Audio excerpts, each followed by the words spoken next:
সব ভালোবাসার পরিণতি হোক এমনইভাবে সুন্দর এবং মিষ্টি হয়ে উঠুক।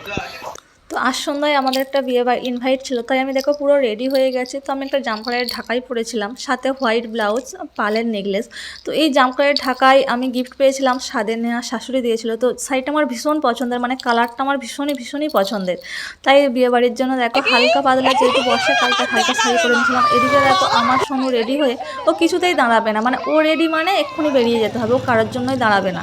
তো দেখো কত সুন্দর করে রেডি হয়ে নিয়েছে, মানে ও সন্ধ্যাবেলা বিয়ে বাড়ি যাবে তাতেও নাকি সানগ্লাস পরবে। দেখো বাইরে বেরিয়ে কান্না করছে, তাই ওর মনা ওকে নিয়ে ঘুরছে যাতে একটু কান্না থামে। তারপর আমি রেডি হচ্ছিলাম, তাই ওর মনা নিয়ে ঘুরছিল। বাবা কি সেজেছো, পেন ভালো লাগছে সেজে। ও আবার পেন পেন আছে। আচ্ছা ঠিক আছে, যাও যাও দেখে আসো, যাও আসতে গেল না। যাও যাও অটো বার করেছে কিনা দেখে আসো, যাও।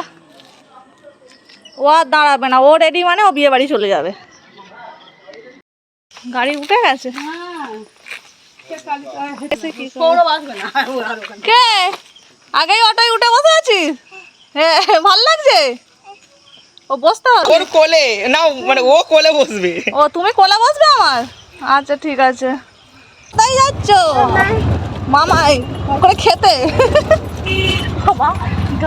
তো আমরা এখন অটোতে উঠে পড়েছি, আর আমরা অটোটা বুক করা হয়েছিল, তো আমাদের পাশের বাড়িরই অটো।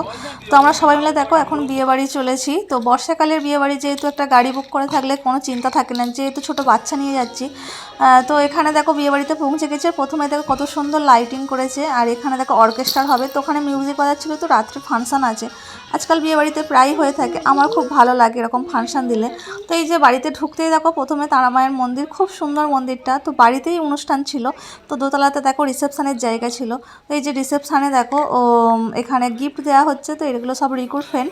তো ওরা একটা সুন্দর ফটো ফ্রেম দিয়েছিল এই যে দুজনার, তো এখানে ফটো ফ্রেমটা নিয়ে ফটো তোলা হচ্ছিল। তারপর নেহা দেখো গিফট দিতে চলে গেছে, তো গিফট দেওয়া হয়ে গেছে। তো এবার আমরাও গিফট দেবো। তো এখানে দুজনকে দেখো খুব সুন্দর মানিয়েছে, দুজনের সেম এজই হবে, তো দুজনে লাভ ম্যারেজ। তো এখানে রিসেপশানে আমরা গিয়েছিলাম। তো আমাদের কে বলি, তোমার দাদাভাই যে বন্ধু আছে সোমনাথ দা, তো তারই ভাগনা, তারই এরম রিসেপশানে আমরা গিয়েছিলাম। তো এখানে দুজনকে দেখো খুব সুন্দর লাগছে। আর এখানে সবাই মিলে ফটো তুলে নেওয়া হচ্ছিলো। তো নেহা সৌরভ আগে ফটো তুলে নিয়েছে, তারপর আমরা এখানে ফটো তোলা হচ্ছিলো। তো তারপর সবাই একসাথে ফটো তোলা হয়েছিল। তো বিয়ে বাড়িতে গেলে যেটা হয়, আগে তো সবাই ফটো ভিডিওই করে না, তো সেরকম এখানে বসে খুব মজা করা হচ্ছিলো, গল্প করা হচ্ছিলো, তো অনেক ফটো তোলা হয়েছিল।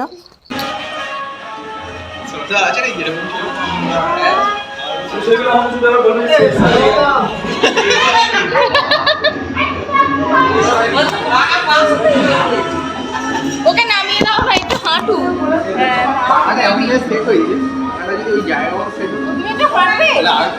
বাইরে যাবো। তবে আমরা যখন গিয়েছিলাম প্রায় তাড়াতাড়ি 8:30 নাগাদ, বাড়ি থেকে 7:30 নাগাদ বেরিয়েছিলাম। তো তখন বিয়েবাড়ি যখন গেলাম, তখন বিয়েবাড়িটা অনেকটা ফাঁকাই ছিল, যার জন্য ভালো মতো ফটো ভিডিও করতে পেরেছি। তো আমরা যখন বেরিয়ে আসছিলাম 10টা নাগাদ, তো তখন দেখলাম ভিড়টা প্রচণ্ডই ছিল, মানে প্রচুরই ভিড় ছিল। তো এখানে দেখো নতুন বউয়ের সাথে কিছু ফটো তুলে নিলাম, আর এইখানে আমি একটা শর্ট ভিডিও করছিলাম যাতে পুরোটা আমাকে বোঝা যায়। তো এখানে দাদাভাই দাঁড়িয়েছিলাম, তো বললাম চলো আমার একটু ফটো তুলি। আর আমাকে চুলটা বেঁধে দিয়েছিল মুনমুন্দি, তো খুব ভালো লাগছিল। তো দিদি মুনমুন্দি খুব সুন্দর চুল বাঁধতে পারে, তো দিদি আমাকে বেঁধে দিয়েছিল। তো তারপর আমরা নিচে খাওয়া দাওয়ার জন্য যাচ্ছিলাম, আর এখানে এসে যে দেখি স্টল, প্রচুর স্টল বসছিল, ওদিকে ফুচকা, এদিকে পকোড়া, ওদিকে লস্যি। তো ওখানে বাবু দেখো বসে বসে চিকেন পকোড়া খাচ্ছিল, আর ওই সামনেই দেখো অর্কেস্ট্রা ছিল। তো এখানে পাশে সৌরভ ছিল, তো সৌরভকে একটু খাইয়ে দিচ্ছিল। তারপর দেখো আমরা নিচে, যেহেতু দু জায়গাতেই খাওয়ার ব্যবস্থা ছিল, নিচেও এবং উপরে, তো আমরা উপরে চলে এসেছিলাম, কারণ নিচে যেহেতু অনেকটাই ভিড় ছিল, তো উপরটা ফাঁকা ছিল, তাই আমরা খেয়ে নিয়েছিলাম। তো খাওয়া দাওয়ার পর দেখো এখন বাড়ি ফিরবো, আর এখানে দেখো অর্কেস্ট্রার দেখো সবাই কত নাচ করছে।